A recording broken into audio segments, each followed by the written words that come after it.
Pues ahora, cuando quieras, vale. te vendas primero, ¿de acuerdo? Muy bien. Y yo no voy a decir, pero cuando queráis, me cortáis y me hacéis preguntas, por favor. Muy bien. Pues bueno, muchas gracias a todos por venir. Me comentaba esta mañana Miguel que sorteamos, por cierto, unas entradas de una fiesta que hacemos mañana celebrando 15 años de Go en el hangar con un grupo que se llama Fuel Fandango. Y bueno, ojalá que os pudieran tocar a todos. La verdad es que las invitaciones se nos han ido volando y solo podemos sortear 2. A ver si pueden tocar a quien le guste y que coincida que le guste y vaya a ir. Voy a hacer una exposición, yo creo que resumida, porque creo que es más activo que vosotros propongáis por dónde puedo hablar más. Yo me voy a limitar a hacer una exposición de cuáles fueron los orígenes y cómo fue la evolución, ¿no? Los orígenes en el mundo editorial, que precede a Go, pues surgieron aquí, en una revista que se llamaba Síndrome de la Ubu, como veis con una portada atractiva. Esto fue allá por el 95, últimos 95-96, yo estudiaba aquí Derecho, un estudiante mediocre, pero que me gustaba hacer cosas alternativas que de alguna manera me autofinanciaran, era un poco la filosofía. No era especialmente lucrativa, pero sí que ganábamos dinerito y bueno, lo fundé yo, Síndrome de la Ubu en el 96, como digo. Esto estaba relacionado un poco con mi inquietud, no inquietud empresarial, sino un poco buscarse la vida. Si es que al final esto es buscarse la vida, ¿no?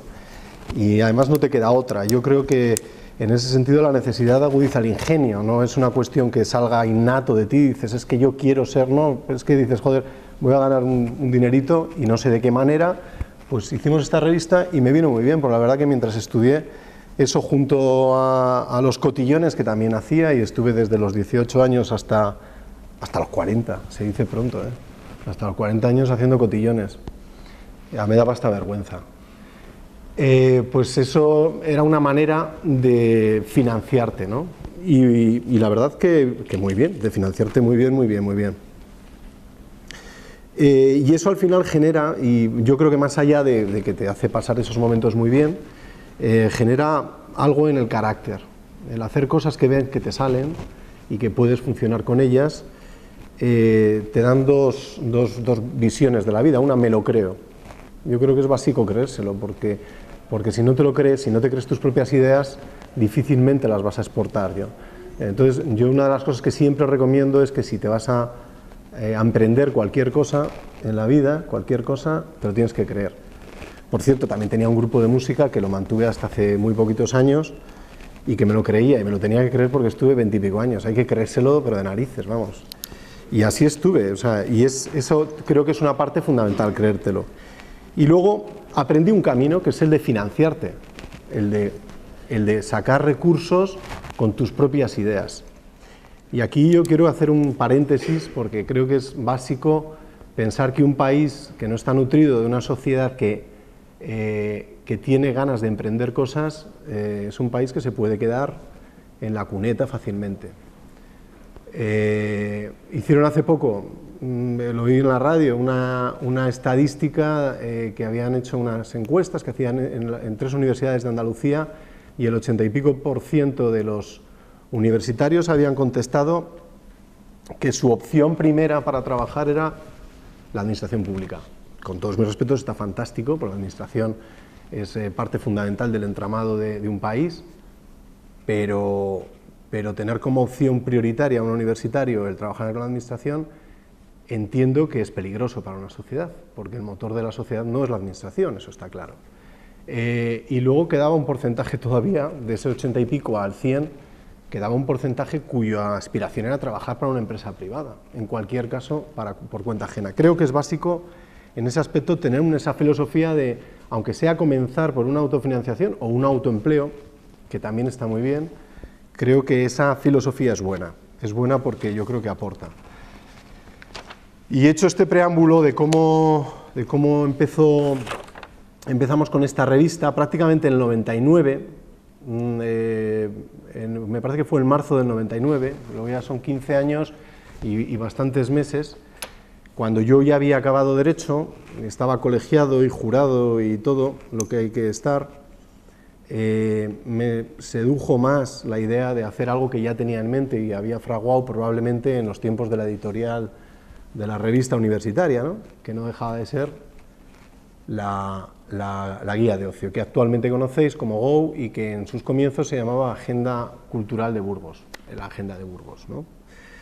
Eran tiempos también complicados, porque yo recuerdo que en el 92 salíamos o entrábamos, ya ni lo recuerdo, pero algo había de una crisis. Sí que es cierto que en mi opinión, esa crisis era puntual, era una crisis que tocaba por ciclos, y desde mi punto de vista lo que tenemos ahora es algo que ha llegado para convertirse en un escenario bastante más habitual de lo que nos creemos. O sea, creo que tenemos que empezar a pensar que esto, lo de salir de la crisis, a lo mejor lo que hay que es entrar en un modelo de vida diferente, me da la sensación, por cómo funcionan los mercados, por una cuestión de producción, por una cuestión de deslocalización, pero bueno, eso es entrar en economía, que son palabras mayores, pero aquella crisis era puntual. Y al ser más difícil entrar en el mercado en un momento de crisis, creo que eso además te forja más duro. Y el cómo empezamos es como empecé, porque estaba yo. Iba a decir yo y el de la guitarra, pero el de la guitarra tampoco estaba yo. Y bueno, el cómo empezó es curioso, porque yo dedujo, o sea, al final pensé en una guía de ocio que tuviera unos matices concretos, y era que fuera gratuita, y ahora podemos pensar, bueno, gratuito es habitual, ¿no? Pero lo gratuito antes no era tan habitual. Estamos hablando hace 15 años, luego aparecieron cabeceras de periódicos nacionales, incluso El Qué, Metro, 20 Minutos, que son cabeceras gratuitas, pero en aquel momento se consideraba que lo gratuito, o sea, que cualquier soporte de publicaciones tenía que ser vendido, ¿no? Entonces, bueno, esto que aunque parezca una cosa muy normal, lo comenzamos a hacer con esta revista y luego posteriormente con Guía de Ocio teníamos claro que tenía que ser gratuito. Y esto de la gratuidad, esto lo decía Unamuno, que solo los necios confunden valor y precio, y es verdad, no nada porque tengas que pagarlo es que es mejor. O sea, puede haber una publicación gratuita que te esté aportando información y así se ha demostrado a lo largo de los últimos años, etcétera, ¿no? El matiz de la gratuidad, yo creo que hay que explicarlo desde el punto de vista de que cualquier medio editorial no vive de lo que nosotros pagamos en el kiosco. Eso es absolutamente falso y de hecho ellos lo saben, o sea, y estoy hablando ahora de las grandes cabeceras que venden y periódicos habituales y revistas que se venden, no viven de lo que sacan vendiendo, porque además cada vez la gente va menos al kiosco y no se compra. Viven de la publicidad y para obtener un rendimiento en publicidad razonable y óptimo, es decir, para ser rentable, tienes que tener difusión y la difusión se consigue llegando a mucha gente. Siendo gratuito, estás llegando a mucha más gente y además te aseguras un caudal de público, entiendo que más mayoritario, ¿no?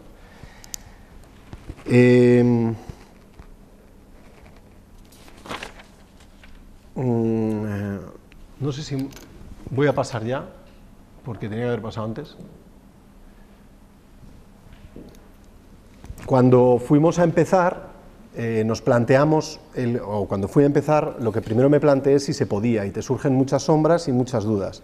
Y yo creo que es hasta cierto punto normal, ¿no? O sea, que te surjan dudas, y es bueno y razonable que uno aplique el sentido común y que los pongas negro sobre blanco y que intente aplicar no solo pasión, sino también sentido común y seriedad y rigor, ¿no? Pero no te puedes asustar por las sombras que aparezcan, yo creo que esto es básico, ¿no? Lo de los estudios de viabilidad, para cualquiera que quiera empezar algo, entiendo que son fantásticos, lo que pasa es que te pueden demorar o incluso al final saturar y no llegar a nada. Los estudios de viabilidad, cuando se trata de un negocio pequeño, creo que lo mejor es guiarse por el sentido común, vuelvo a decir lo mismo, y el saber si algo tiene un nicho de mercado y es razonablemente realizable, es una cuestión que lo que tienes que aplicar es sentido común y valorar que ese nicho de mercado existe Y si tienes la posibilidad de hacer un estudio de viabilidad fantástico con una empresa fantástica de auditorías y de estudios de viabilidad, genial, pero ya estás pagando algo. Y yo creo que dejarte guiar por el instinto en muchas ocasiones es válido, suficientemente, siempre que tengas racionalidad y sentido común, que a veces es el menos común de todos los sentidos, pero que generalmente aciertas. Cuando pensamos en cómo era la revista y decía que era gratuita, también era de bolsillo, porque considerábamos que era la mejor manera de que se la llevaran, es que es sencilla. Y ahora, pensar en una revista pequeña es fácil, porque ha habido más, pero en aquella época os puedo asegurar que había muy poco o nada. Tal como está concebida una revista que fuera de bolsillo, de ese tamaño, no existía, no existía. Y bueno, yo creo que fue un acierto, y después de 15 años yo puedo decir que es uno de nuestros mayores activos, ¿no? Tenía que estar distribuida en todos los locales al acceso del target, que obviamente es el público objetivo de consumo de ocio, de consumo de cultura, y por eso lo distribuíamos en todos los sitios, pues, de copas, cervecerías, etc. Salía el primer viernes del mes. ¿Y por qué el primer viernes del mes? Tampoco eso era muy típico. Las revistas salen o semanales, salen lunes, o salen el día 1 si son mensuales, tiene una fecha mucho más concreta. El primer viernes del mes, el motivo era ni más ni menos una cuestión de la producción y de que cuándo empezaba la gente a salir a consumir, ¿no? Y además era un momento, yo creo que bastante atractivo desde el punto de vista económico, porque la gente es cuando dispone del dinero, el sueldo, parece una tontería, pero es así. Entonces empezamos a distribuirlo el jueves, viernes de esa semana, y teníamos unos plazos de producción razonables para que la imprenta pudiera imprimir en esos tiempos, ¿no? Todas estas características hacen que Go sea Go. O sea, es como un niño, este es rubio, tiene ojos verdes, tiene esta altura, tiene esta complexión física, es un poco revoltoso, y este es Pepito. Bueno, pues este es Go. Nadie inventa nada, que es otra de las cosas que a alguien le puede parecer un precipicio, ¿no? Dice, ¿yo qué voy a hacer nuevo? Nuevo no hay nada, pero sí que es cierto que tú puedes aplicarle una serie de características y connotaciones a tu producto que generen el valor añadido de ser diferente. Nadie ha inventado el centauro, pero pensó en un caballo y pensó en un cuerno de un animal, y al final el centauro es diferente, ¿no? Y estas características hacen a Go diferente. Si bien es cierto que a Go le han salido mellizos, gemelos, primos hermanos, sucedáneos, imitadores, pero esto es normal, y a lo largo de los 15 años nos han salido en infinidad de ciudades, incluso aquí, y yo creo que es hasta sano, eso nos hace buenos, también es cierto. Generalmente son sucedáneos que no llegan, porque sí que creo que cuando alguien crea algo no puede coger un modelo de algo que ya existe. Siempre lo vamos a bañar de originalidad y, bueno, esto se necesitaba, no. O sea, lo mejor que puedes hacer es hacer algo diferente, ¿no? Entonces, pero aunque surja eso, que van surgiendo y a lo largo del tiempo nos hemos ido encontrando con este tipo de productos muy similar al nuestro, yo creo que nosotros al final hemos alcanzado unas características tan específicas y tan determinadas que nos hace diferentes y que nos ha permitido la escalada que hemos realizado en los 15 años. ¿Cómo comenzamos con el primer número? Pues os podéis imaginar que algo tan sencillo como ir yo a cada cliente potencial y explicarle algo con las palabras. Era un intangible, no existía, pero no solo no existía, sino es que no había nada parecido que yo pudiera llevar en la mano. Era una cosa que estaba en mi cabeza y yo se lo explicaba, y poco a poco fuimos captando gente que sí que quería sumarse al proyecto y ser cliente. La palabra sagrada, cliente. Sin clientes no se consigue absolutamente nada. Pero tener un cliente sin algo que todavía no existe, el coche va a correr, va a tener este color, oye, mira, déjame probarlo, ¿no? Esto costaba. Y yo quería financiarme desde el principio con publicidad que ya estuviera desde el primer número. Porque otra de las filosofías que he seguido es intentar recurrir a los bancos lo menos posible. Una recomendación que os hago, aunque en algún momento te planteas que eso es un imposible, ¿no?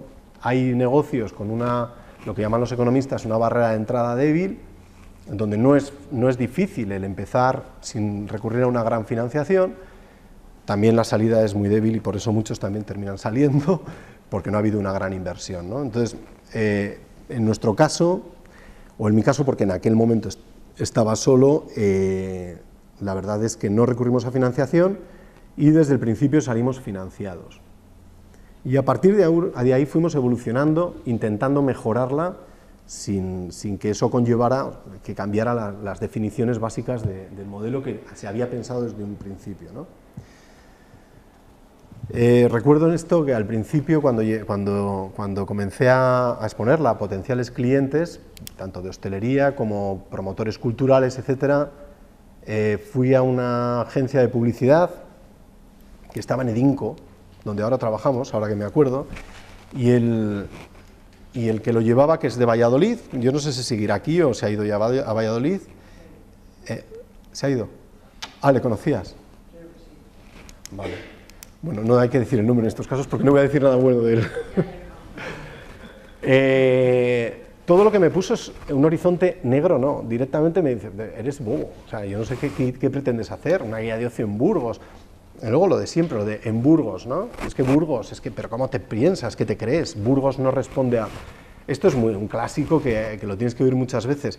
Pero fíjate, luego lo he oído hoy, cuando iniciamos la expansión, que luego os comentaré, en el resto de ciudades, cuando hablabas con la persona que iba a llevar la revista de esa ciudad, dice, es que esto es Zaragoza, es que Zaragoza, es que esto es Santander, Santander nada tiene que ver, es Valladolid, es que Valladolid no tiene... Y luego te das cuenta que en esencia somos todos muy parecidos, y los mercados son muy parecidos, esa es la realidad. Hay zonas más deprimidas económicamente, pero yo creo que eso no nos diferencia en esencia, o sea, que es bastante parecido, y si algo funciona en una ciudad puede funcionar en otra. Y en Burgos, cuando empecé, tú que le conoces, fue demoledor. Me hizo un discurso que yo salí de allí pensando, digo, ¿dónde me estoy metiendo? Me lo puso negro, no, lo siguiente. Y pues no me lo he vuelto a encontrar, después de 15 años. No me lo he vuelto a encontrar. Sí. Fue, y yo no sé si ha vuelto, si hace ahora está de filas. ¿Ah, sí? Creo que sí. ¿Pero montó alguna agencia de publicidad o algo? Sí, montó algo y ahora hace cositas a nivel de diseño y demás. Ah. Cartelería, logotipos para empresas. Pues fue demoledor. Su discurso fue demoledor. Sí, bueno, pues yo le agradezco porque me dio fuerza, ¿eh? Te garantizo que eso me dio coraje y digo, bueno, ¿eh? No, todo lo contrario. Yo creo que este tipo de cosas bueno, evidentemente depende cómo andes de autoestima, pero en aquel momento lo tenía muy claro. Tampoco tenía mucho que hacer. O sea, digo, y si no hago esto, exactamente. Yo creo que también el momento que te pilla en la vida es importante, ¿no? O sea, hay momentos en los que ya estás mínimamente establecido, que no te metes en un fregado de estas características, porque es un fregado, tú lo sabes.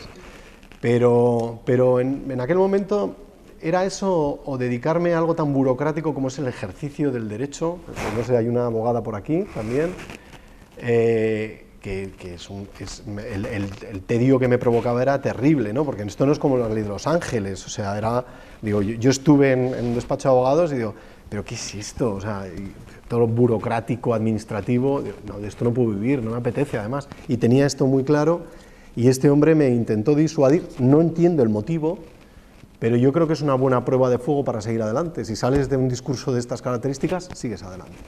En cualquier caso, yo creo que es bueno, ya insisto, que alguien te vea, te ponga las cosas negras, porque sacas en conclusión, primero, analizas el discurso que te ha hecho, tomas decisiones al respecto para ver tus déficits o tus problemas, tus posibles problemas, y luego sales fortalecido, ¿no?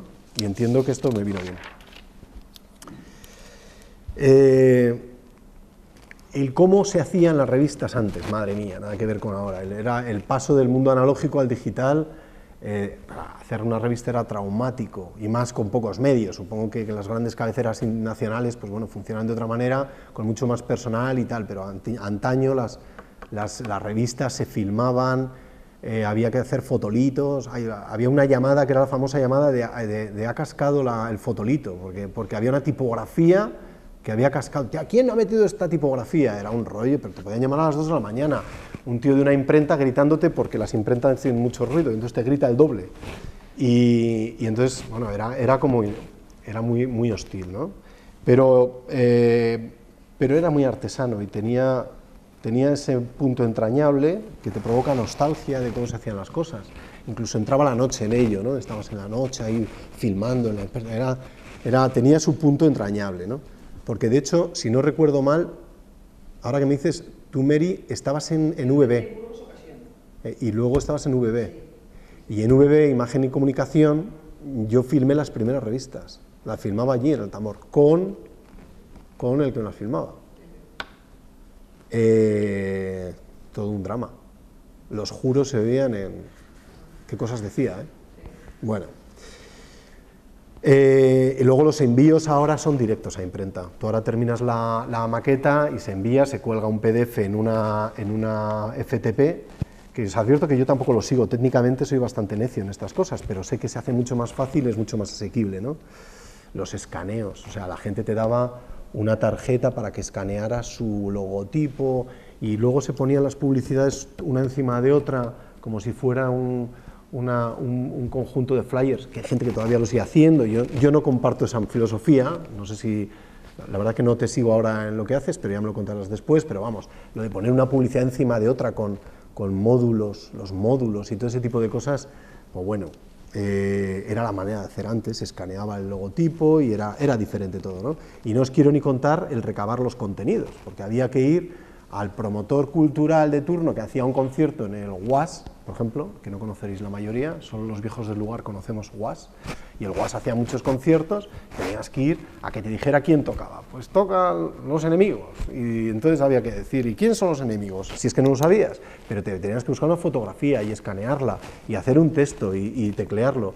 Ahora con internet todo esto huelga, ¿no? Se puede imaginar lo que ha sintetizado y reducido y hecho sencillo el proceso de producción que esto conllevaba antes. Antes era una locura. Evidentemente, con la fórmula analógica de antes, impensable hacer no 15 revistas, ni 3, ni 2. Era una locura.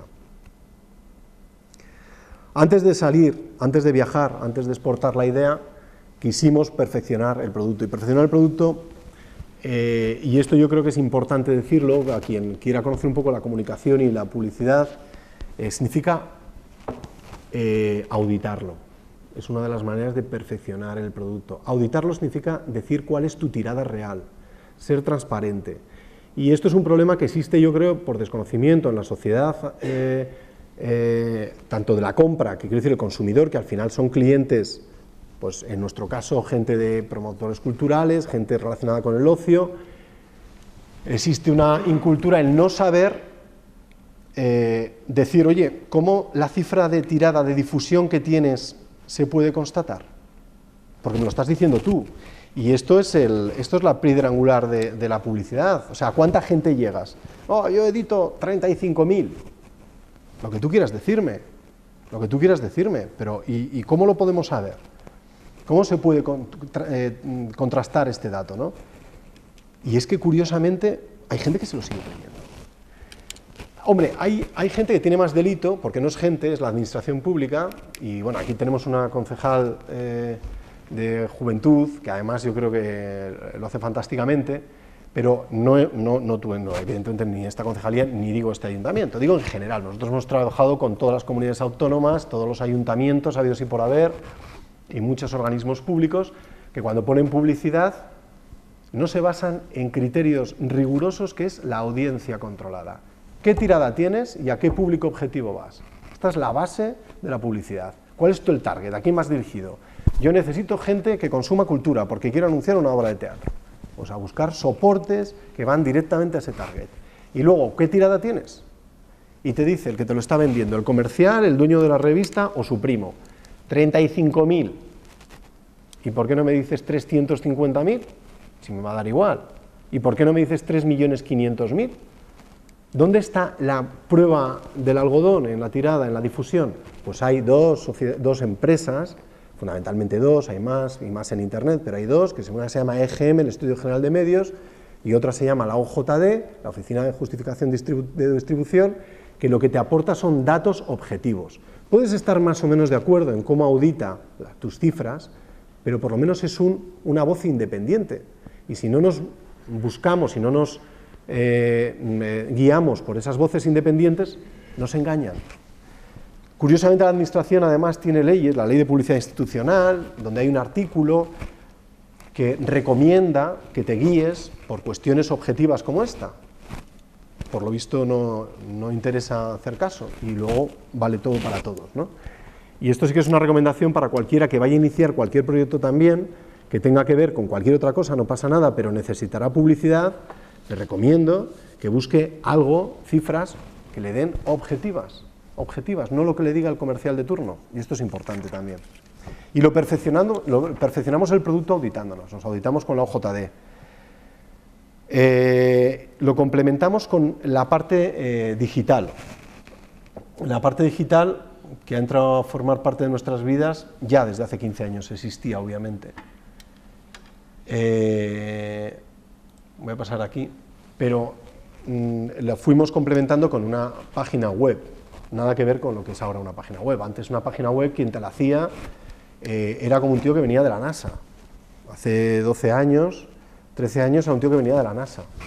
Y te hacía una cosa que te cobraba un dineral, pero es que lo hacía en un lenguaje, Miguel, no me acuerdo, Java puede ser, o Flash, aparecía una mariquita andando por los tal, era lo menos práctico de este mundo, lo menos usable, como se dice en términos, en el argot internetero, menos posicionable en el mundo Google, etcétera, pero había que estar en Internet, lo que había que era que pagar una tras de otra. Y hemos ido evolucionando muchísimo también eso, pero estábamos en digital, perfeccionamos el producto para salir fuera. Y de esto ya hablaremos después, pero empezamos a viajar a otras ciudades. Si alguien quiere saber algo de hasta ahora, que tampoco tiene mucha amiga, pero bueno, si alguien quiere saber algo de... Me interesa saber cuánto tiempo pasó desde que empezaste Go hasta que exportaste la idea. ¿Cuántos años? Pues, como en cualquier pregunta me puedes pillar, pero la primera fue en Valladolid, y yo creo que fue a los 4 años, 3, 4 años, por ahí andará. La verdad es que no recuerdo con precisión, como ninguna fecha, ¿eh? Bueno, bien, pero más o menos. Sí, más o menos 3, 4, 5 años, sí. ¿Conocías Valladolid, la zona de bares y eso para exportar allí o tenías algún contacto allí? Al comienzo pensé en Valladolid por una cuestión, la famosa gota de aceite, ¿no? Está cerca y puedes manejarla desde cerca, ¿no? Entonces yo al principio pensé en la famosa gota de aceite, pero es que la cuarta ciudad fue Cádiz. La gota de aceite fue porque hacía un tiempo fantástico, no. Evidentemente llega un momento en que te guías más dónde salir de alguien que realmente quiera sacarla y crea en ella, y ya os contaré la manera de hacer la expansión, pero evidentemente estabas un poco vendido a quien quisiera llevarla, no tanto el decir, bueno, yo quiero salir ahora y la siguiente va a ser Vitoria. Dependías de que alguien quisiera hacerlo en Vitoria, ¿no?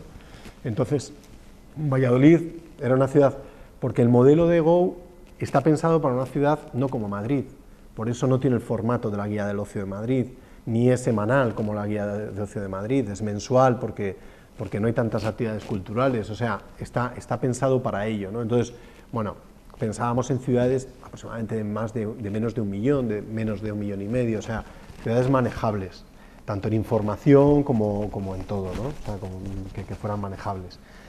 Y no fue otro motivo, pero sí, en 3, 4 años empezamos la expansión. Y el por qué expandirse, pues también hay que pensarlo. Dice, ¿y por qué no te quedas en la ciudad y lo haces bien y penetras suficientemente en el mercado y luego en todo caso amplías a otros ámbitos pero dentro de la misma ciudad y tal? Bueno, porque yo creo que todos tenemos el concepto de la economía en escala de manera innata. No es algo que tengas que aprender los manuales. La economía en escala es algo que te lo dice tu propia intuición. No es lo mismo comprar 1000 que 2, y no es lo mismo vender 1000 que vender 2, y tener la capacidad de venta cuando tienes una red, con una red importante, ¿no? Entonces, era básica la parte de la economía en escala para decidir el por qué nos expandíamos, ¿no? Y bueno, esto lo tenía muy claro yo desde el principio. Yo cuando hacía cotillones también, y vuelvo a mis orígenes, empecé con 1, pero luego al final terminé haciendo 4 en la misma noche y había rulando por ahí 1.800 personas. Entonces, ¿y por qué? Dice, ¿por qué te haces 4 y no haces 1? Pues más gente, más entradas, más dinero, compras mejor la mercancía, negocias mejor todos los servicios. Bueno, es una cuestión de lógica. Luego veremos que no siempre tiene por qué ser buena, y también en eso hay muchos obstáculos y a lo mejor te estrellas con lo de las expansiones, pero bueno, en nuestro caso yo lo vi claro desde el principio. Y en esto hay aciertos y errores, y si os vengo a contar aquí todo flores, pues primero mentiría, y luego si creyese que realmente todo son flores, pues sería bastante idiota. O sea, en el camino ha habido muchos errores. Si alguien tiene un modelo, un proyecto que quiere llevarlo a cabo, a mí me parece que lo más adecuado es pensar en grande. Parece que ese es el eslogan de Heineken, pero es así, es que hay que pensar en grande, ¿no? Intentar pensar en proyectarlo y en no hacerte un traje raquítico que no te valga más que para un día.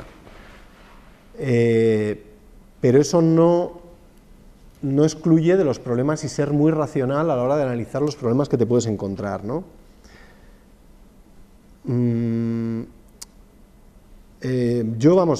Hay dos maneras de hacer estas cosas, sobre todo hablo de la expansión. Una con financiación. Entiendo que es a priori la más lógica, primero la tienes que tener, primero tiene que haber el banco que le apetezca, o que tú tengas el dinero suficiente, o que lo quieras exponer de esa manera, pero recurrir a la financiación es una de las maneras y tiene dos factores básicos que te facilitan todo mucho, y uno es los tiempos.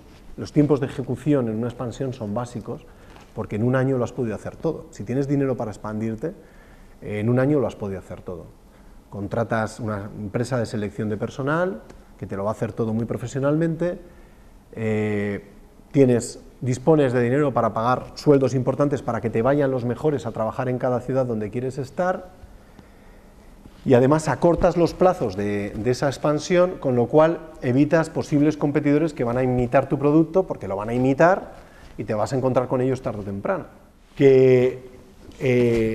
En Burgos ya tenemos, estaremos en cifras entre 16 y 18.000 descargas solo de Disfruta Burgos, de gente que la utiliza, que le llegan push-up, dando información interesante, porque no hay que aburrir, que tienes todos los restaurantes a tu alcance por cercanía, que tienes toda la información cultural y la tienes en el móvil, no te ha costado dinero y te informan exactamente igual. Bueno, igual no, tienen unos activos muy positivos la aplicación que no tiene la revista, y otros en la revista que son más vistosos que no la tiene la aplicación, pero en cualquier caso es un complemento básico fundamental. Con lo cual, si te montas en el carro de la editorial, acostúmbrate a llevar esos compañeros de viaje. Digital significa smartphone, significa web, significa estar metido, en nuestro caso por una cuestión de sector de ocio, en Entradas Go, que también vendemos entradas, como puede ser de otra manera, no como tiquetera, sino complemento de servicio a nuestros clientes promotores y demás. Y todo esto pues tiene un coste que la rentabilidad no se ve a priori, no se ve, pero es una rentabilidad intangible, es necesaria, tienes que estar. Y tienes que tenerlo, si no, no existes, ¿no? Y esto estaba incardinado en la mejora de nuestro soporte, añadiendo este tipo de soportes digitales, y de la crisis editorial, que evidentemente existe, y existe dentro de un ámbito que es la crisis general, ¿no? ¿Y nosotros qué futuro tenemos en todo esto? Bueno, nosotros... lo primero que hemos hecho, llevamos unos meses negociando y ya se ha materializado, es una alianza con una revista que conoceréis, que es Guía del Ocio de Madrid. Esto fue mucho más antigua que la nuestra, esto tiene 35 años, que fundó Florentino Pérez hace ya 35 años, y tiene otras características, es mensual, también ha tenido una alianza natural con el Grupo Prisa, y se da con El País todos los viernes, luego tiene otros canales de distribución, pero fijaros en una cosa, la Guía del Ocio se vendía en los kioscos, y tuvo su época y se vendió fantásticamente, pero hace 10 años, 8, 7, empezaron a ver que bajaban las ventas, y que bajaban las ventas de una manera descomunal, y eran 90 trabajadores lo que tenía Guía del Ocio, tenían que reconstruir lo que habían hecho, tenían que reinventarse. Una de las decisiones terriblemente acertadas por las que optaron es: vamos a regalarla con El País. En Metrópolis se da con El Mundo, nosotros lo vamos a dar con El País. Y eso les ha convertido ahora mismo en líderes en la versión de ocio en Madrid. Son 160.000 ejemplares, que es una brutalidad, semanales, se distribuyen con El País, se distribuyen también en hoteles de manera gratuita y luego se sigue vendiendo en el kiosco, pero ya su fórmula de difusión no es solo la venta, porque sería un chiste pretender vender en el kiosco y sobrevivir de las ventas. Y les ha crecido la publicidad, han replanteado también la parte de su plantilla y ahora mismo yo creo que funcionan muy bien. Entonces buscaban un aliado natural fuera de Madrid, porque estaban cojos cuando querían vender publicidad nacional, necesitaban un aliado natural.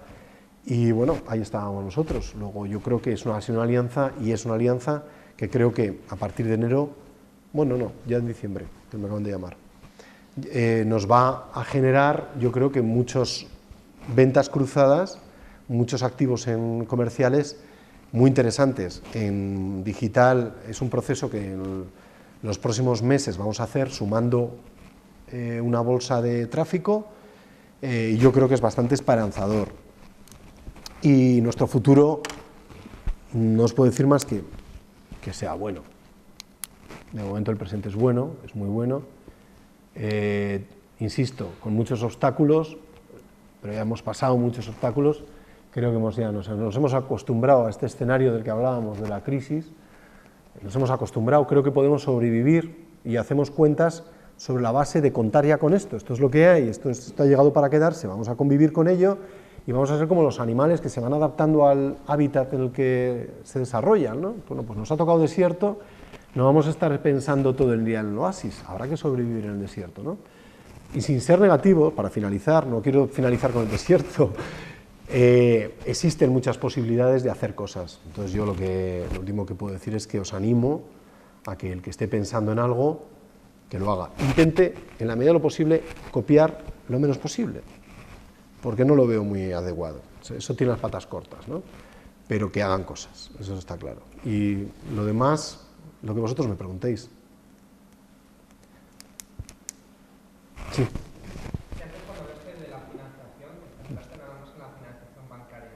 Quería preguntarte qué opinas de alternativas que hay ahora como crowdfunding, Business Angel, Kickstarter, cosas así. Mira, yo creo que ese camino, yo creo que es muy acertado siempre que funcione, pero me da la sensación, o sea, yo por ejemplo he ido a lo de Business Angel, cuando fuimos a, he estado en dos ocasiones, también pensando en invertir algo, porque yo siempre estoy abierto, o sea, no es que, o sea, creo que las ideas compartidas se pueden gestionar bien, y nosotros ahora creo que disponemos de suficientes recursos dentro de la moderación, pero suficientes recursos como para emprender cosas, a poder ser en nuestro ámbito y contar con él y tal. Lo que pasa es que es un camino duro, pero tienes que pasar muchas pruebas, y te puede desgastar, Si, por ejemplo, una caja dice, yo voy a financiar proyectos, y a lo mejor eso es mucho eslogan, pero luego te aburren a papeles a lo de las viabilidades, estudios de viabilidad. Bueno, pues estudio de viabilidad, lo que tú quieras que te cuente. Si una viabilidad, espera que te hago la cuenta. Mira, de aquí voy a sacar esto, y te lo vas diciendo, el negro sobre el blanco es el que lo soporta. Y lo que tú te quieras creer también como financiador, y lo que tú quieras hacer como caja, si lo que quieres es, o como caja o como banco, es hacer un eslogan y hacerte publicidad diciendo soy fantástica, financio proyectos nuevos, y luego es mentira, o no, que a lo mejor lo hacen, pero son contados con los dedos de una mano. Yo estoy convencido que mi proyecto no lo hubiera financiado de esa manera, no pidiendo un préstamo, sino de la manera que te digo, nadie. Vamos, seguro, nadie, no lo hubieran financiado. Y te sorprenderías la cantidad de veces que me dijeron, bueno, ya trabajábamos, porque en pretérito lo digo porque ya no existen como tal, con ese nombre, la de veces que decían, pero ¿por qué no te financias? Y digo, si ahora ya no lo necesito. No, pero financiate porque fiscalmente te interesa. ¿Pero para qué? Y dice, no, porque si lo que quieres es, ¿pero por qué? Si yo no lo necesito, si yo ya, mi modelo está construido, y ahora poquito a poco iremos avanzando con nuestros propios recursos, con imaginación y con sangre, sudor y lágrimas. Ahora ya no necesito financiación, ahora que ves la cuenta saneadita y funcionando, ahora me ofreces el paraguas, y si vuelve a llover te lo quita. Y con eso no estoy diciendo, los bancos son básicos para el entramado de empresas, porque evidentemente la mayoría, la barrera de entrada es mucho más fuerte y se tienen que financiar, esto es así de claro. Pero quiero decir, hay modelos de negocio pequeñitos, gestionables, autogestionables, que deben de empezar con un planteamiento de autoempleo. Ya pensaremos en crecer, pero vamos a pensar yo solito. Voy a ver cómo me organizo, voy a ver si esto le saco una rentabilidad. Si vas a un Business Angels y todas esas cosas que además se dicen en inglés, lo cual es fantástico, porque dice, empresa de ángeles, ¿qué es empresa de ángeles? ¿Cómo se traduce exactamente? ¿Cómo se traduce? Angelical. Fíjate. Claro, y es que dicho en inglés suena que alucinas. Bueno, esto va a ser angelical. Ahora digo, voy a ir allí. Pero yo me acuerdo, tuvimos una reunión con uno de los que proponían y tal, que hay cosas muy buenas, pero va a tener que pasar una carrera de obstáculos. Pero luego se va a tener que enfrentar con gente que está curtida, no en los negocios, sino en hacer cuentas de resultados. Es decir, a ver qué es lo que da dinero y lo que no da. Y entonces te viene uno y te dice, yo voy a hacer una aplicación que va a tener no sé cuántos usuarios y va a tener un respaldo de no sé cuánto masa crítica. Y te van diciendo todo eso, ¿no? Y las cifras te pueden gustar, pero luego hay que preguntar, ¿de dónde sacamos el dinero? Porque yo, esto es otra cosa que he alucinado siempre, Facebook, ¿no? O sea, yo entiendo muy poco de todo esto de Internet. Ya te digo que aquí hay dos personas que cualquier palabra que diga van a tener para toda la noche de reírse y un poquito más, porque me conocen bien, saben que conozco muy poco de este mundo, pero sí que conozco la cuenta de resultados. Vuelvo a repetir, es que esto es muy básico. Esto es el 2 más 2 si da o no da. Y, joder, lo de Facebook, bueno, pues hacemos una red, una plaza del pueblo, donde todo el mundo se conoce, donde se pasan información, nos enseñamos fotografías, y hasta ahí todo genial. ¿Y de dónde se saca el dinero? Y entonces se va nutriendo de fondos de inversión, y ahora ya tenemos millones y millones de personas metidas en este asunto del Facebook, ¿y de dónde se saca el dinero? Y los fondos de inversión empiezan a decir, quiero empezar a ser rentable, quiero empezar a ver dónde está el dinero. Y ya sabemos que tenemos no sé cuántos tropecientos de millones de personas en Facebook, pero quiero dinero. Los fondos de inversión te van a pedir ese dinero, ¿no? Y entonces convierten la plaza del pueblo en una plaza llena de publicidad, donde miras hay publicidad. Cuando das un paso resulta que se han enterado que has dado un paso, en qué dirección y por qué. Y entonces te dicen, oye, que tengo unos zapatos para ti. Y entonces te empiezas a hartar de la plaza del pueblo. A ver si cuando la gente se harte de esa plaza se ha amortizado toda la inversión. Esa es mi pregunta, porque ya conocemos muchas .com. Entonces quiero decir que este es un mundo que yo creo que es muy desconocido, más para mí, pero que al final cuando vas a un rollo de estos donde te presentan cosas, me parece que es básico, es necesario, hay que potenciarlo mucho, muchísimo, pero hay que ser muy duro para llegar al final de los obstáculos, muy duro, tenerlo muy claro y plantear un negocio muy racional, que se vea claramente de dónde vas a sacar el dinero, que es que si no, no funciona nada. O sea, y esto es vital, vital.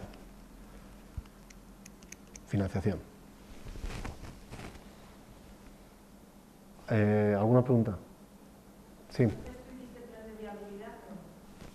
No, yo hice plan de intuición. El plan de intuición y muchas ganas.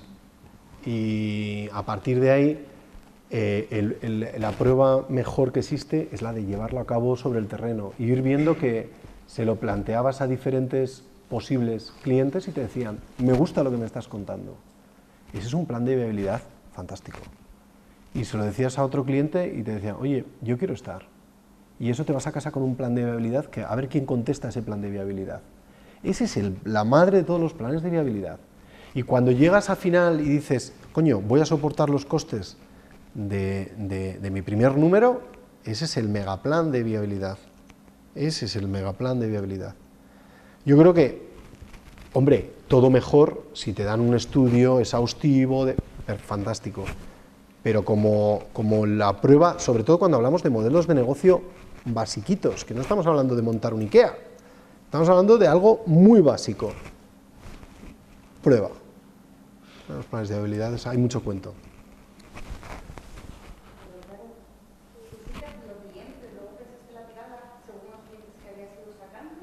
No, yo desde el principio, claro, tú ibas a montar una revista, te dirigirás a un sector concreto, no sé cuál, yo creo que la tirada está íntimamente relacionada con a quién vas a ir dirigida, cuánta gente, cuántos lectores objetivamente puedes tener. Y a partir de ahí elaboras un plan, pero tú misma, un plan y digas, mira, yo con llegar a 7.000, porque es un sector muy diana, porque hay que tener en cuenta una cosa, 1.000 ejemplares pueden ser muchos y 100.000 pocos, dependiendo si das en la diana. Si todo el mundo que está pensando en este momento en comprarse un coche, llegas con tu soporte digital, gráfico, el que quieras, y llegas tú a esos 1.000, tu tirada es la madre de todas las tiradas. Te va a querer todos los concesionarios, las marcas de los coches, todo el mundo, porque has llegado a los 1.000 que les interesa. Luego la tirada tiene que estar basada en cuál es tu espectro, cuál es tu público objetivo, a quién quieres llegar y de qué manera, ¿no? Yo pensé en una tirada, me acuerdo que pensé en 12.000 ejemplares, luego lo he ido subiendo, pero pensé en 12.000 ejemplares. Y pensé en qué me costaban, y lo pregunté en la imprenta, y peleé la imprenta. Y luego pensé en qué me costaba maquetarlos, y luego pensé en todas las bases del desarrollo del negocio, ¿no? Estamos hablando de hace 15 años. Si te soy honesto, yo hoy, salvo en un sector muy concreto, muy definido, con un target, yo no me metería en editorial gráfica. Si no es en algo muy concreto, en un sector muy, muy concreto. Si vas a un público objetivo muy definido. Y si hay, en ese nicho de mercado, no tienes una competencia feroz, porque casi todo está inventado. Y entonces analizas. Pero hace 15 años, evidentemente se veían las cosas de una manera y era de otra manera. Has hablado de futuro, ¿vale? ¿De? He planteado los FPs de móviles, muchas descargas, Sí. ¿es el futuro del negocio? ¿Lo monetizas? Sí y no. Nadie paga por descargarse Disfruta Burgos o la guía Go. Nadie paga.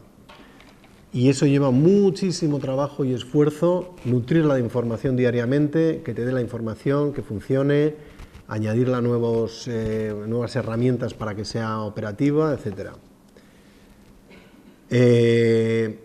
Dinero no te da como tal, pero completa tu difusión, que es lo que os decía antes. O sea, yo tengo una manera de difundir a través del gráfico, pero a mis clientes, que son restaurantes, el que hace los conciertos, el que no sé qué, les interesa también que estemos en soporte, en todos los soportes que puedan, en todos. Y uno de ellos, evidentemente, fundamental ahora mismo, es estar en el móvil. Entonces, yo justifico el coste de la publicidad, el gráfico es lo que te pagan, porque a priori todavía es lo que siguen tocando, pero les añades este argumento de venta. Esto es un plus que les estás dando, un servicio añadido. Hay gente que lo valorará más y otros que menos, pero es básico tenerlo. Creo, en este momento es fundamental. Y ahora que está de moda, te planteo la pregunta, ¿en un futuro van a ser rentables? Las aplicaciones, Sí. depende de qué aplicaciones. Además, todo esto va tan rápido que es imprevisible. En este momento parece que es la base sobre la que se mueve toda Es que esto deberían de contestar mejor Miguel y Leandro. Miguel, ¿tú qué opinas? ¿Van a ser el futuro las aplicaciones?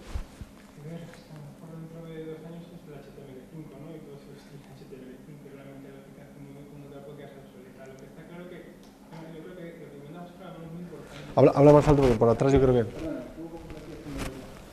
La monetización es complicada. ¿Por qué es complicada? Lo que ha comentado en un momento de publicidad digital, que lo podemos decir que hay diferente, pero realmente no es complicado. Sobre todo, cada país también reacciona diferente, ¿no? Entonces, claro, en España, por ejemplo, todo tiene que ser gratis. Muchas veces la gente que critica, no todo tiene que ser gratis, pero también bajando cosas de nube y el correo, ¿no? Y el que no utilice la ha dicho, ¿cuánto tiene el correo? A ver, lo tengo en la mano, pero si yo digo, ¿cuántos utilizas el correo y el de nube? Levantamos por la mano, ¿no? Lo primero. Entonces es complicado, ¿no? El intentar hacer pagar por una aplicación. Lo que ha comentado José Ramón, la aplicación es porque se paga y otras cosas no. Yo creo que el futuro puede estar, por ejemplo, digamos así, las operadoras de comunicación y la integración. Es decir, que tú pagas, por ejemplo, ya se está haciendo, pero mucho más, tú pagas por ser de Movistar y tengas Spotify. Y por una serie de móviles que son de pago, pero que una especie de versiones. Ahora mismo creo que monetizar en la aplicación móvil, conseguir que tu versión premium, 4 euros en premium, 150 Oye, Ya hablaremos. a ver si hablamos. Sí, me Tenía llamas ganas un de rato. verte. Sí, pues me llamas un rato y charlamos. Vale, chao.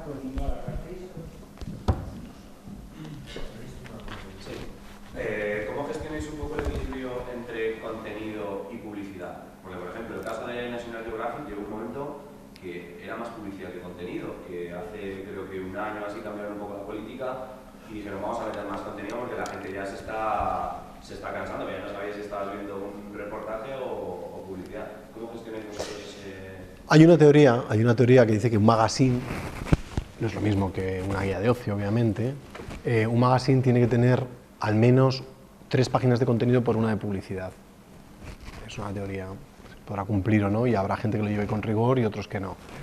Yo creo que una publicación que tenga un mínimo, sea un mínimo de amable, no te apetece estar pasando y viendo publicidad.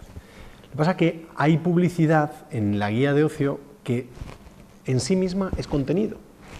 Y eso es lo que nos facilita a nosotros, entre otras cosas, poder abaratar el coste de la publicidad, porque el ratio de publicidad es mayor que el de un magazine. ¿Y por qué? Porque nosotros tenemos 80 restaurantes anunciados en Burgos, en Go Burgos, la guía, en la gráfica, en la aplicación tenemos 150. Y 80 restaurantes y dices, joder, ¿todo publicidad? No, no, es todo información. Es que el que quiere buscar un restaurante va a ir a esa sección y va a buscar, ¿conocéis todos Go, más o menos?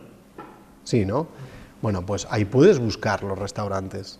Ves las características que tiene, su menú del día, lo que te cuesta, lo que no, y estás dando contenido.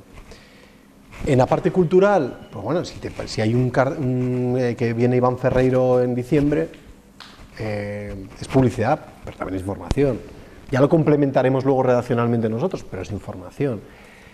Lo que no es de recibo es, por ejemplo, se me ocurre tener una sección de copas y tener un local de copas, otro local de copas, otro local de copas. ¿Quién va a llegar a esa sección? ¿Quién busca en una guía de copas a qué sitio se va a ir a otorgar una copa? Eso no lo hace nadie, ni Rita. Entonces esa sección no se va a llenar. Es que eso existe también por ahí.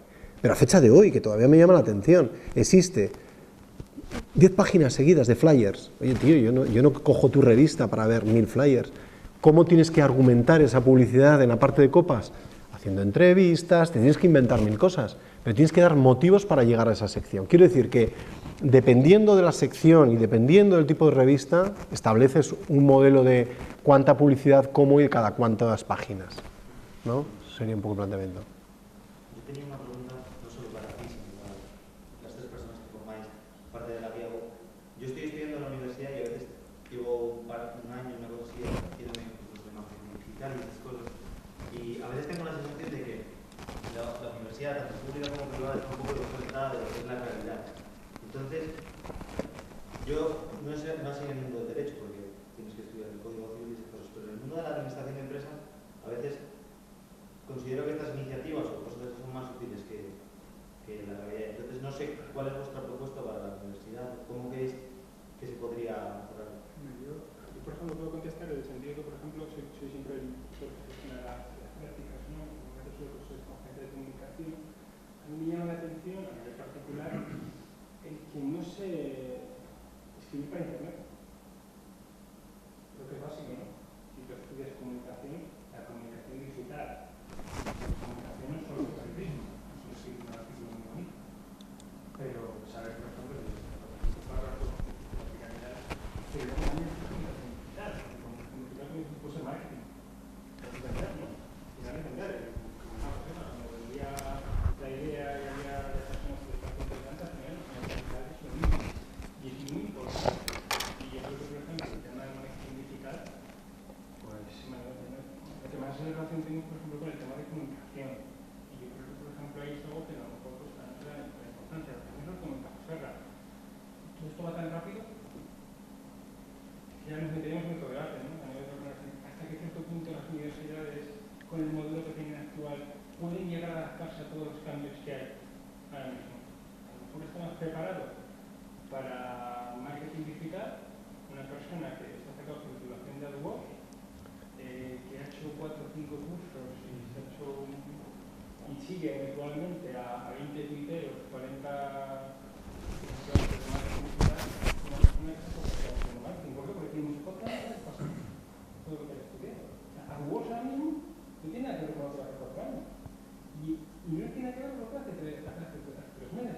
Y con Google Business, o con Google Shopping, o con las nuevas que están haciendo Google, pues tampoco va a ser igual el curso de un año. Y es muy difícil que la universidad con el modelo de primera quizás pueda adaptarse a esos cambios, sobre todo en lo que estamos haciendo marketing digital, a mí me parece muy complicado. Pero de derecho, pues sí, puede cambiar una ley u otra, pero vamos, ese tema es complicado, tiene que cambiarse la estructura. No, el derecho es, o sea, hay que decir, o sea, no, yo creo que no es nuevo que el modelo educativo de este país deja mucho que desear, en todo, desde el principio hasta el final. Luego sí que es cierto que salen profesionales impresionantes, creo que más en partes técnicas y tal, pero bueno, yo en el ámbito que tú te vas a mover, que es la publicidad y sobre todo la parte digital y tal, creo que lo que te ha dicho Miguel es perfecto.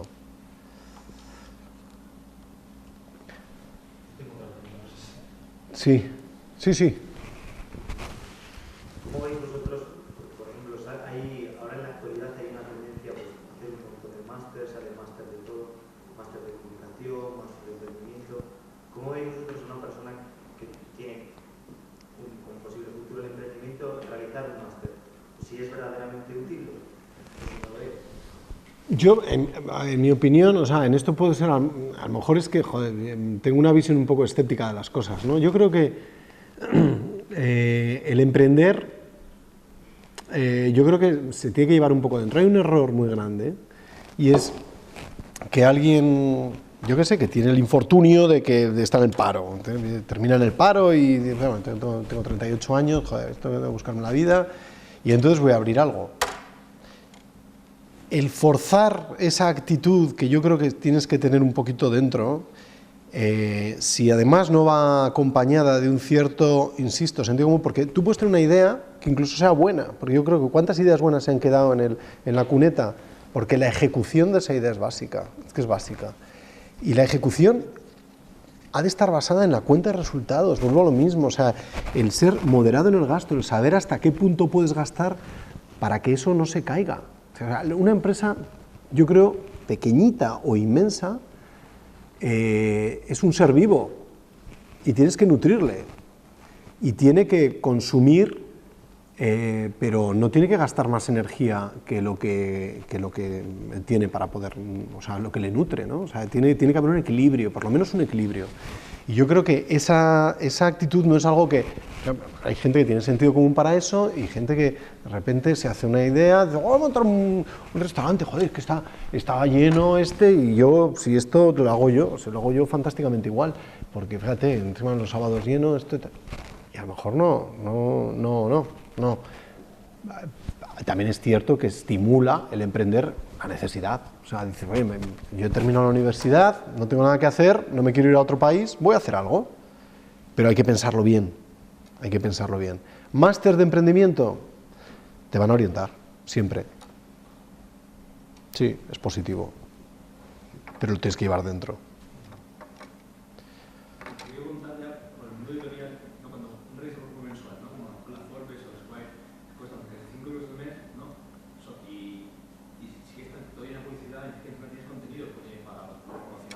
¿Cómo repite que no te he oído? La Forbes, por ejemplo, no.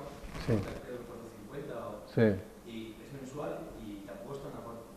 Yo la uso de vez en cuando y tampoco veo que tiene mucha publicidad y tiene mucho contenido promocionado. Es decir, a lo mejor un artículo promocionado por no sé qué marca. Sí. Yo muchas veces me pregunto si es que los márgenes, que no sé tampoco que cuesta hacer una revista, pero si esos márgenes son reales o que es el beneficio de muchos, ¿no?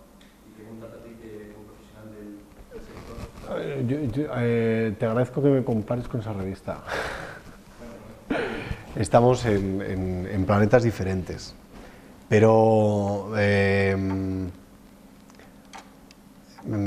lo que tú dices de los contenidos encubiertos, que eso se hace mucho más en Internet, pero cada vez más se hace en todos los sitios, porque cuando tú tienes que soportar los costes de una empresa editorial, si te viene uno y te dice, yo no quiero publicidad, yo quiero que hables de mí positivamente, pero de otra manera, meter de rondón la publicidad, pues eso se está haciendo cada vez más, porque a lo mejor es incluso más eficaz que poner ahí una marca y limitarte a hacer branding, y merece la pena un contenido que seduzca, ¿no?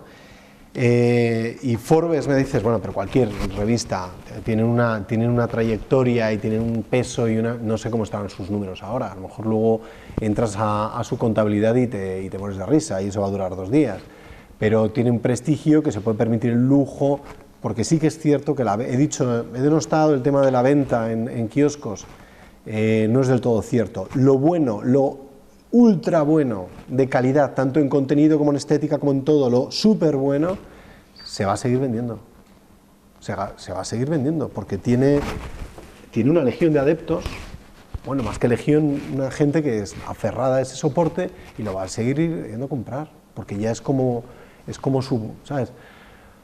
Luego ya cuando la gente de 18 años tenga 38 años y sea la que tenga el poder adquisitivo para ir a comprar cosas y se han acostumbrado a pasar solo páginas así, en digital, pues no sé si se seguirán comprando esas revistas, ¿no? Pero yo creo todavía que las de kiosco, buenas, muy buenas, que aportan un contenido muy único, muy especial, van a seguir vendiéndose. Y además ganando dinero en publicidad, porque ese sí que va a ser un target. O sea, si tú eres un aficionado al golf, al esquí, y te vuelve loco el esquí, y hay una revista que es La Pera, que te saca todo eso, y además no lo hay ni siquiera en digital, o sea, lo quieres ver y quieres ver los saltos en fotografías, y las fotografías son espectaculares, estoy diciendo una cosa por imagen, pero pues se seguirá vendiendo, claro. ¿Una revista como esa cuánto costaría sin publicidad? Claro, tú pagas, o 5, si pagas 5 euros y dices, hostia, ahí hacer los números no es que sea aventurado, es imposible. No sé los costes que tendrá, pero los costes, como la revista que has citado, nada más en la gente que tiene trabajando, escribiendo, fotógrafos, etcétera, tiene una plantilla de redacción muy potente. Eso Leandro nos puede contar más, que conoce los mundos de la editorial, de las editoriales tradicionales más Brevemente, yo tampoco conozco demasiado, ahora mismo lo que hay es mucho producto de calidad que se hace como Go, porque hay emprendedores o empresarios que quieren hacerlo, a costa de lo que sea, ¿no? De mucho trabajo. Un Jotdown o Hotdown que tiene una revista de papel de calidad, ¿cuánto cuesta? ¿15 euros? 15 euros. Si cuesta 15 euros y no 14 es porque lo venden. No puede costar 14, ¿no? Claro. Está todo muy ajustado.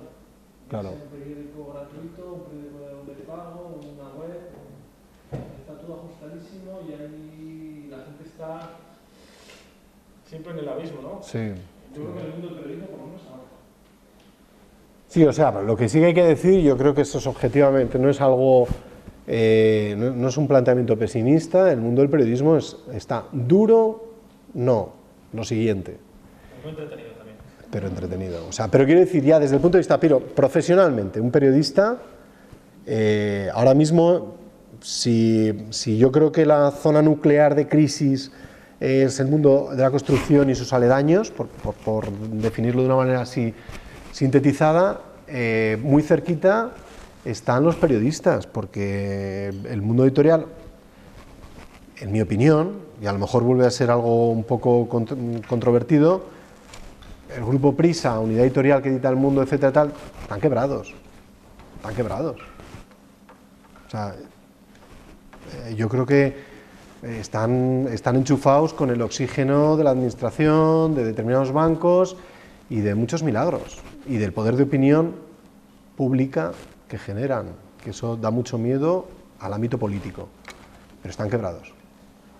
Yo diría que igual la guerra está perdida, pero hay muchas guerrillas, ¿no? Es decir, están haciendo revistas de mucha calidad en el mundo del fútbol, Valencia y Libre, ¿no? Pues, productos de calidad muy buenos, como tú dices. Claro, eso sí que... O productos locales interesantes, muy buenos. O en el mundo del libro, editoriales pequeñitas que van muy bien, cuando igual la grande no va bien, ¿no? En el mundo de la música, pues igual las multinacionales se han vendido, pero igual un sello discográfico funciona bien, ¿no? Entonces sí, estamos en un mundo de guerrillas, creo. Sí, en eso estoy absolutamente de acuerdo. Cuando también comentaba antes el pueblo, el tema de monetizar, que te preguntaba, pues a lo mejor quizás en el futuro, lo ha dicho José, es muy importante, que hay una masa crítica. Tú un soporte digital a lo mejor ahora mismo no monetizas directamente, pero si tú tienes esa masa crítica, pues puedes conseguir luego que alguien pueda llegar a intentar hacer a los patrocinios. Preguntabas antes, por ejemplo, antes eran los patrocinios, ¿no? El 5.es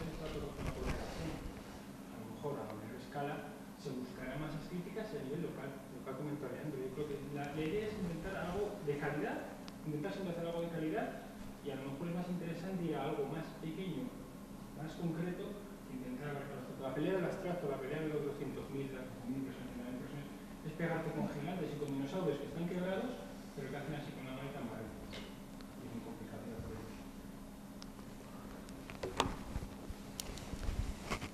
Pues si no hay preguntas, ya sabéis que ahora tenemos en el booking, aquí en la cafetería, ¿vale? José, a las entradas, ¿cómo lo hacemos? Una mano inocente. No, como vamos a dar tickets de las inscripciones, como yo explicarlo, aprobar el numerito. Guardamos el resguardo y un ratito en el mismo bar, en una cubitera, lo metemos aquí. Eso, vale, es una entrada para, que por los que no estabais al principio, para un concierto de Full Fandango mañana que hacemos nuestro 15 aniversario en el hangar, con derecho a un gin tonic y algo de picar. Vale, eso es todo. Tampoco es que decir que no es los Rolling Stones, pero está muy bien. Muchas gracias y nos vemos ahora sí.